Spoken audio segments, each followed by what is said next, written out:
You ever have one of those moments where you're just trying to add a little fun to your life, and somehow, it turns into war? Yeah. That's what happened to me.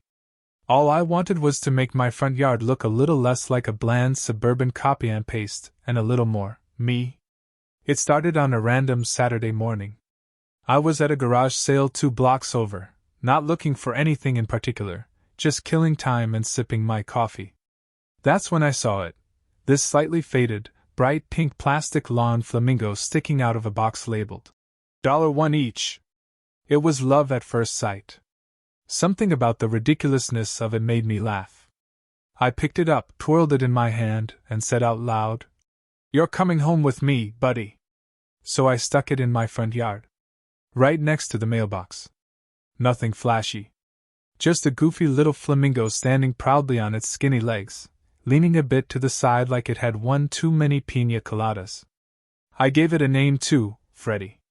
Freddy the Flamingo. Don't ask why. He just looked like a Freddy. Now, my yard isn't anything fancy. Just a clean-cut lawn, a few shrubs, and a walkway lined with solar lights. But Freddy? He brought some personality to the place. Every time I came home from work, I'd spot him standing there like he was welcoming me back from a long day of adulting. He made me smile. And to my surprise, he made a few of my neighbors smile too. Mrs. Greer from across the street waved at me and said, "That's adorable. Reminds me of when we used to vacation in Florida."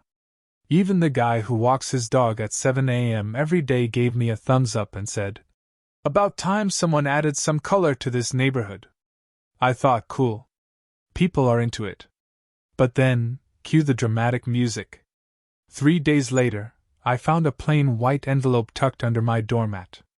No stamp. No address. Just the words, "To resident," in bland, printed font. I already knew what it was. I'd seen enough of these to recognize the HOA's version of a love letter. But I wasn't sweating it. I figured maybe they had an issue with where I parked, or something small like that. I wasn't expecting Freddy to be the target. I opened it up, read the first few lines, and actually laughed out loud. "Dear resident, it has come to our attention that your front yard contains an unapproved decorative item. The plastic lawn flamingo is deemed inappropriate and does not conform to our community's aesthetic guidelines." Inappropriate? You'd think I had mounted a gargoyle or an upside-down cross on my front lawn the way they were talking. But it didn't stop there. "We encourage all residents to maintain tasteful, uniform outdoor appearances for the benefit of the neighborhood property values. This includes refraining from garish or novelty items, including but not limited to lawn gnomes, plastic animals, or oversized decorative objects.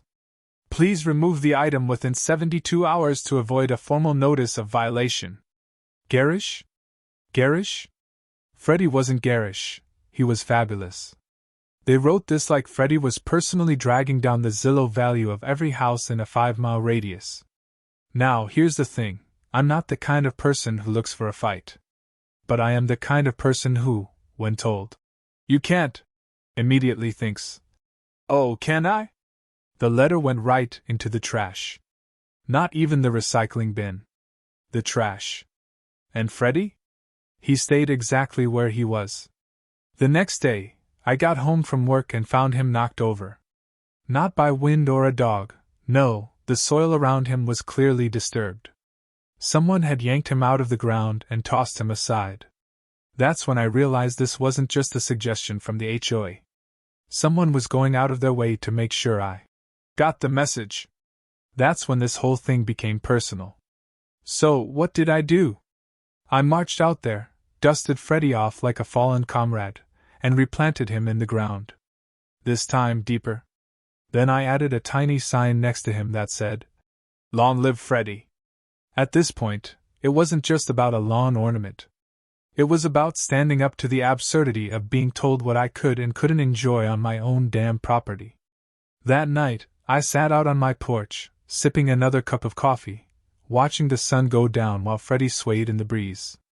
And I couldn't help but think, if they're gonna get bent out of shape over one flamingo, what would they do if there were more? That was the moment the idea started forming. It was just a flicker at first. A ridiculous, over-the-top, wildly petty idea. But it made me grin. The kind of grin that turns into something dangerous. If they thought Freddie was garish, they hadn't seen anything yet. By the time I woke up the next morning, I had officially crossed into dangerous territory. Dangerous, that is, for anyone who takes themselves way too seriously. Because I wasn't just a guy with a flamingo anymore. I was the guy who challenged the HOA. And they didn't like that. You ever get the feeling someone's watching you, even when you're just doing something completely normal? Like taking the trash out or mowing the lawn? That was me the next few days. I'd catch glimpses of curtains shifting, people pausing during their jogs just a little too long, neighbors doing that slow drive-by, eyes scanning my yard like I'd built a nightclub out front. But Freddie stayed standing, proud and pink as ever. I'd even given him a small spotlight, the kind meant for garden gnomes or shrubs, so he glowed gently at night. Not blinding or anything, just enough so he didn't disappear once the sun went down. That really seemed to ruffle some feathers. 3 days after the original letter, I got another envelope. This one came via certified mail. I actually had to sign for it. Inside?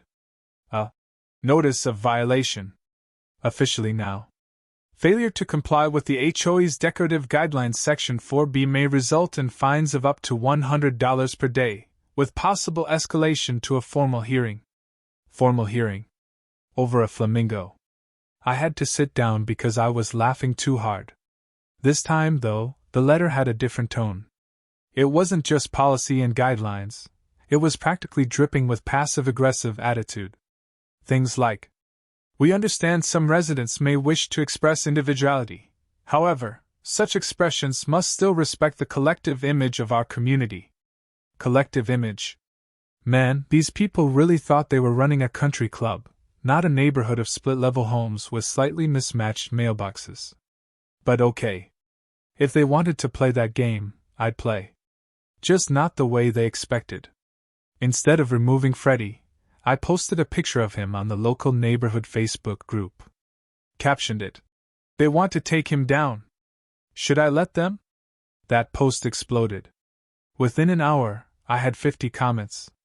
Some were HOA loyalists, calling Freddie unsightly and childish, but the majority were on my side. People were tagging their friends. A couple even posted their own flamingos in solidarity. One guy, Trevor I think, commented, "HOA's acting like a bird is gonna bankrupt the neighborhood. Let Freddie live." Someone else posted a gif of a flamingo dancing and said, "Make HOA stand for honor our avian." I didn't expect it, but a little support goes a long way when you're dealing with people who think they're the main characters in everyone's life. And then, the HOA responded. They never comment in the Facebook group. Like ever. But this time, someone from the board, probably Karen from Unit 5B or Richard with the perfect hedges, posted this gem. "Please remember that this group is not an official forum for HOA matters. Concerns should be addressed through appropriate channels. While we appreciate a sense of humor, non-compliant decorations can negatively impact neighborhood property values." Cue the comment storm. "It was glorious," someone replied. "My property value went up just seeing that flamingo." And another wrote, "Are you sure you're not jealous Freddie gets more visitors than the clubhouse?" They tried to shut the comments down, but it was already out of their hands. The flamingo had become a symbol. Freddie wasn't just plastic anymore. He was a middle feather to the ridiculous rules that made our neighborhood feel more like a prison than a place to live. But just when I thought things had cooled off, I got a visit. Not a letter. A visit. Saturday morning, I'm in the garage working on my bike, and I hear someone clear their throat behind me. I turn around, and there he is, Mr. Gene Foster, the HOA president himself. Khakis, polo shirt tucked in, clipboard in hand. The man looked like he hadn't smiled since the Clinton administration. "Morning," he said, real formal-like. "Morning," I replied, wiping my hands on a rag. "What can I do for you?" He stepped forward like he was inspecting a crime scene. "I'm here about the flamingo." "Of course you are." He paused, waiting for me to offer something. I didn't. Jean gave a little sigh. Look, I'm just trying to maintain standards here. We have a certain level of uniformity we strive for. I looked him dead in the eyes. Jean, with all due respect, it's a lawn ornament. He frowned. It sets a precedent. That's the whole point. I shot back. Maybe the precedent should be let people enjoy their property.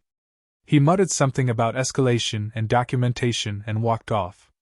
But before he left, he glanced back and said, You're making this harder than it needs to be. No, I said. You are. After he left, I sat down on the porch and just shook my head. The HOA wasn't just annoyed, they were threatened. That's when I knew I had to take it to the next level. Not out of spite. Not even just out of rebellion.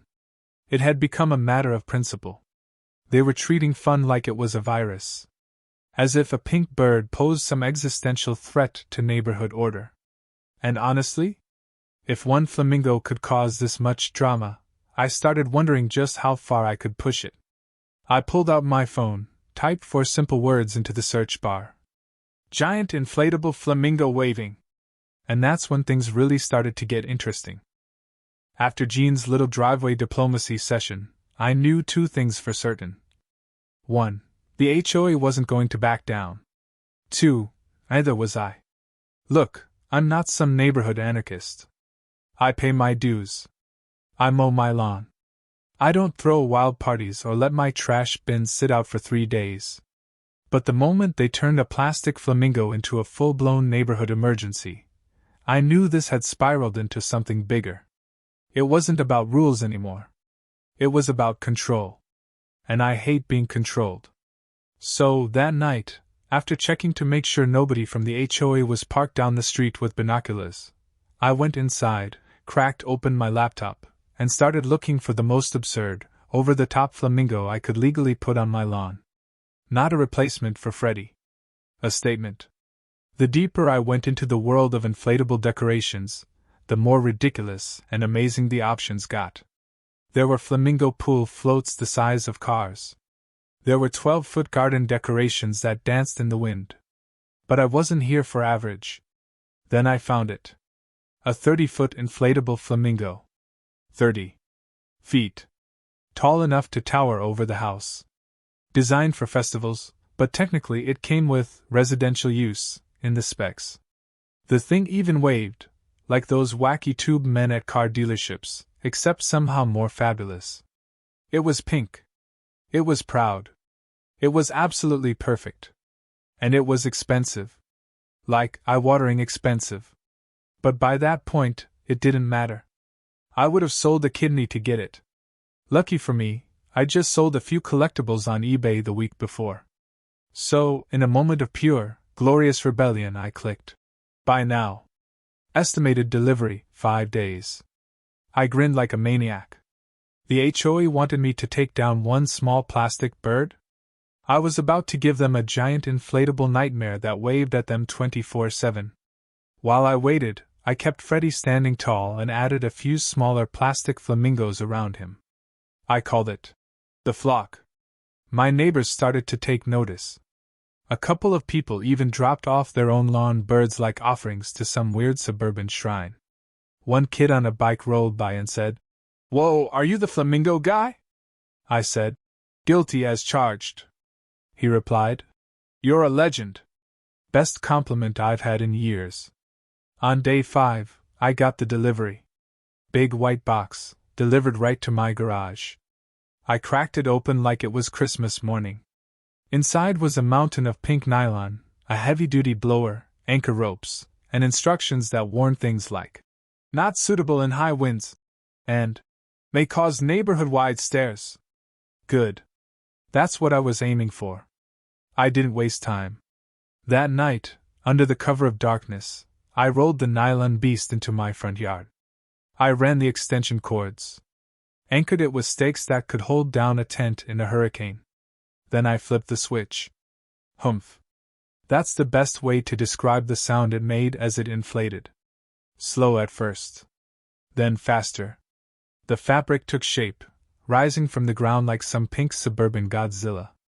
30 feet of glorious flamingo, neck arched, wings up, one leg raised, the whole thing swaying like it was alive.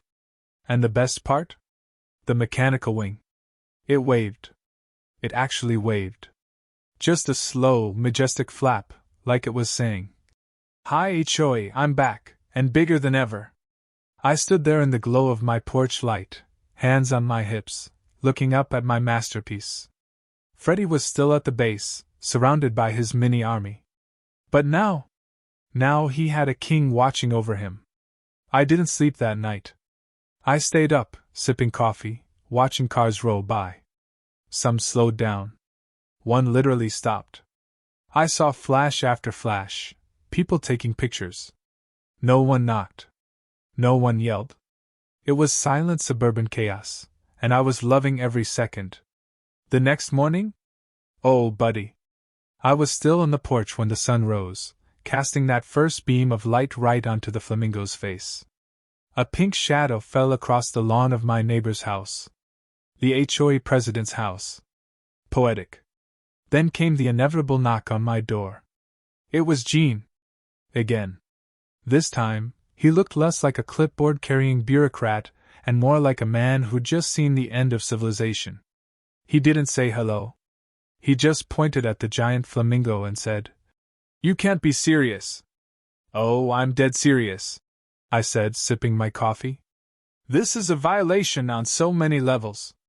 Show me the rule that says I can't have an inflatable flamingo." He fumbled with his folder.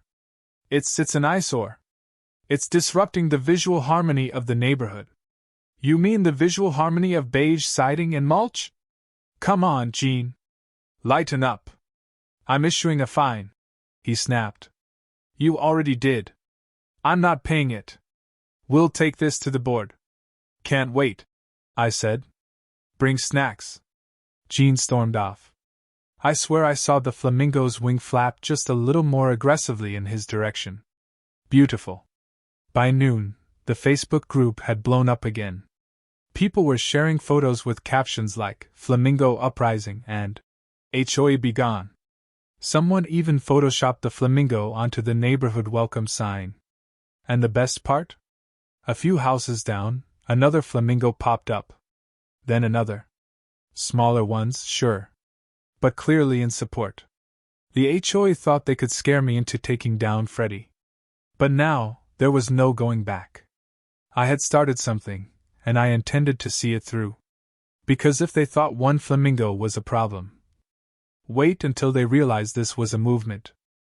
By now, the flamingo wasn't just a decoration. It was a revolution. People were honking when they drove past my house. Kids were dragging their parents over to take selfies with it. Someone even tied a little cape around Freddie the original, calling him Captain Flamingo. Every day, someone added another flamingo to my yard, some plastic, some handmade, one even 3D printed. It had turned into a full-blown flock. It was a movement. And the HOA? They were livid. I got a new violation notice every single day that week. Literally. Monday through Sunday. 7 pieces of paper, each with increasingly aggressive language. "You are now in daily noncompliance with Article 5, Section C, inflatables and yard decorations. Further defiance may result in legal action. This matter is not a joke, Mr. Redacted." Okay, 1, it's absolutely a joke. And 2, how are you going to redact my name in a letter sent to me? I didn't respond to a single one. Instead, I printed them all out, laminated them, and posted them in a little lawn sign beside the flamingo like a gallery of shame. I titled it, "The HOA's Greatest Hits." People loved it. Someone commented on the Facebook group, "At this point, he should be charging for lawn tours." Another said, "This flamingo's done more for neighborhood morale than the HOA ever has."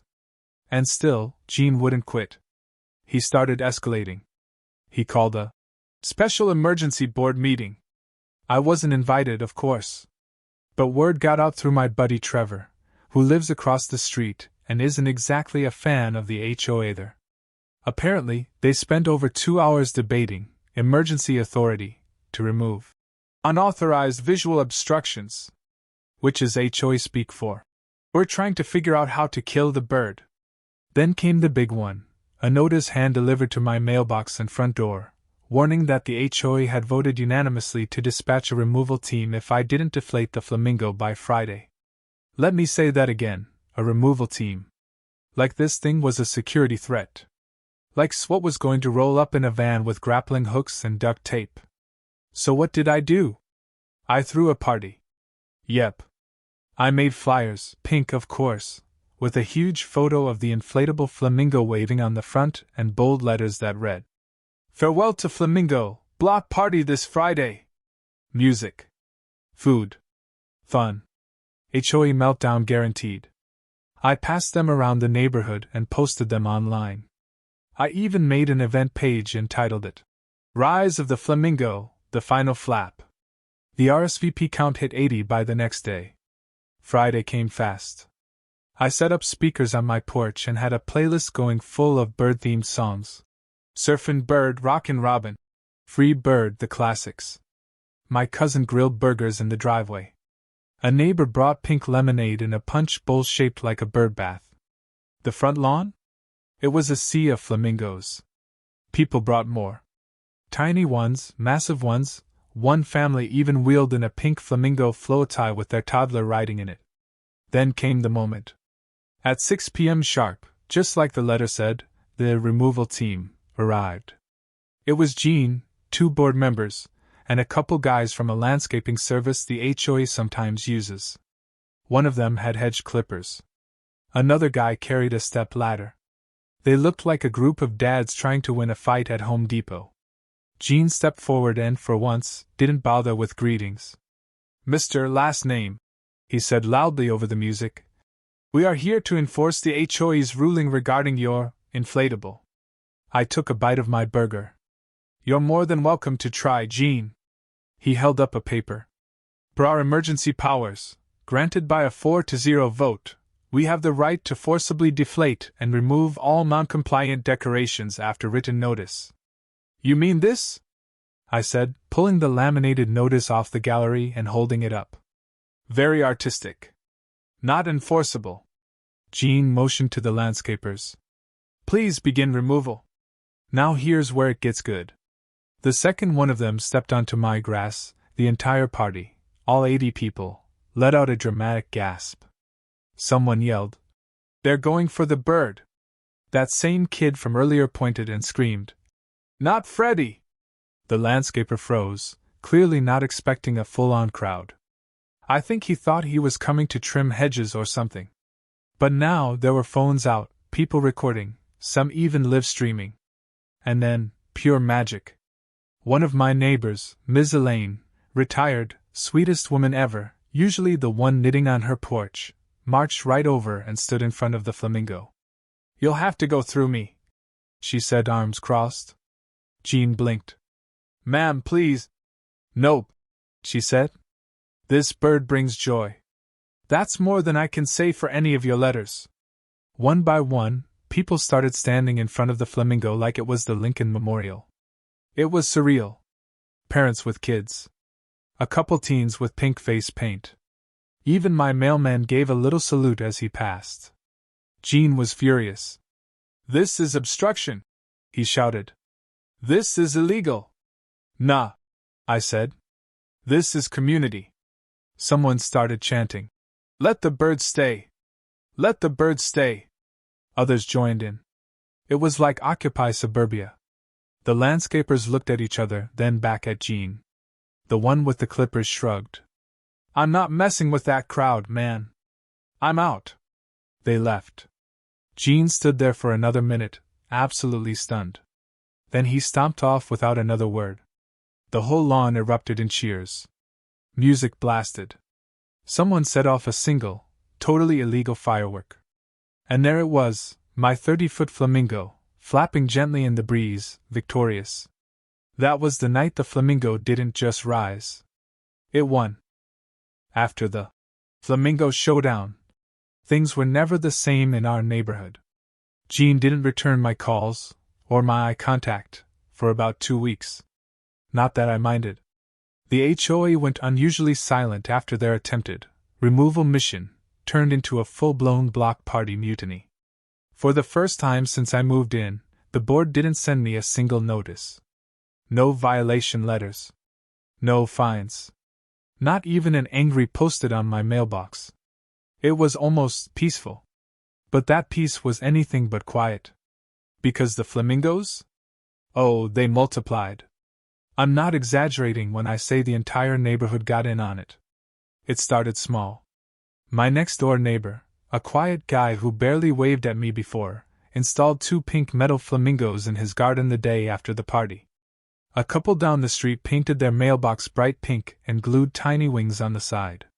One family turned their garage door into a mural, with a massive flamingo wearing sunglasses and the words, "Long live the bird." And just like that, a trend was born. The Facebook group was flooded with posts like, "Does anyone know where I can buy a life-size flamingo float for my yard? We're thinking of doing a Flamingo Friday cookout. Who's in? My kids want to dress up as flamingos for Halloween. Any costume tips?" I sat on my porch every evening, sipping lemonade and watching the slow transformation of our beige little suburb into a glorious, pink-feathered paradise. But this wasn't just about plastic lawn ornaments anymore. It was something bigger, something weirdly meaningful. People were talking to each other more. There were smiles during morning dog walks. Neighbors who used to keep to themselves were now comparing flamingo-themed wind chimes and doormats. Kids held sidewalk chalk contests to draw their best bird. Someone even suggested organizing a flamingo festival in the summer with games, music, and a flamingo parade. Gene? He was losing control. And he knew it. He called an urgent community meeting the following month. You better believe I was in the front row. He cleared his throat like he was about to announce a hurricane evacuation. "It has come to the board's attention," he began, "that a large number of residents are engaging in lawn displays that are not in compliance with our aesthetic guidelines." A woman in the crowd immediately raised her hand. "Are you referring to the flamingos?" Jean blinked. "Yes. I am." Another guy stood up. "You mean the birds that actually brought this place together for once?" A wave of murmurs and nods rippled through the room. Jean fumbled with his folder. We have to maintain standards." I raised my hand.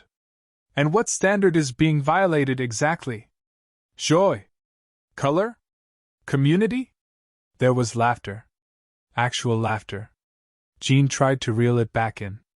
"There's a process. The board votes, not the residents." That's when Ms. Elaine stood up in the back row, the same woman who had stood guard in front of my inflatable flamingo like a pink Gandalf. She said, "Then maybe it's time we change the board." The room went quiet. Jean stammered. You can't just." "Yes, we can," she said. "It's in the bylaws." Turned out, Ms. Elaine had spent the last 2 weeks studying the HOA rulebook like it was her bar exam. She even had a stack of copies and started passing them around. Apparently, the HOA leadership could be recalled with a petition and a community vote. Nobody had ever tried it before. Until now. And guess what? She already had 58 signatures. By the end of the meeting, Jean looked like a man whose kingdom was crumbling. The recall election happened a month later. Jean lost. So did his 2 most vocal supporters. Guess who got voted in? That's right. Ms. Elaine became HOA president. And one of her first motions, effective immediately, flamingos, of all sizes, shapes, and materials, shall be permitted as acceptable lawn decor, provided they do not obstruct traffic, violate noise ordinances, or commit any federal crimes. It passed unanimously. I'll never forget the look on Jean's face as he packed up his clipboard and walked out of the meeting hall, defeated by a wave of plastic birds. But for me, it wasn't about humiliating him. Okay, maybe it was a little about that. But mostly it was about what that ridiculous pink flamingo came to represent. Defiance. Whimsy. The right to put something fun in your yard without being slapped with a $75 fine and a veiled threat. And the best part? The flamingos stayed. All 30 glorious, inflatable, waving feet of it. It wasn't always inflated. I didn't want to be obnoxious all the time. But on special occasions? You better believe it took its rightful place on the lawn. Birthday parties. Neighborhood barbecues. Even on election night when Liz Elaine officially won her seat, we inflated the big bird and strapped a little paper crown to its head. People came from other neighborhoods just to see it. I had folks knocking on my door asking if they could take pictures with it. One guy asked if I'd rent it out for his niece's wedding. I politely declined. I even got a letter from a local journalist wanting to do a piece on Flamingo Man. And Freddie? Oh, he's still there too. He stands proudly at the front of the flock, original and unbothered. A legend. A survivor. The spark that started it all. So, yeah? The HOA mocked my lawn flamingo. They tried to shut me down, fine me into submission, and guilt me into going beige. Instead, they created a monster, a 30-foot, pink, inflatable monster that waves at everyone who passes by. And in the end? The flamingo didn't just rise. It won. We all did.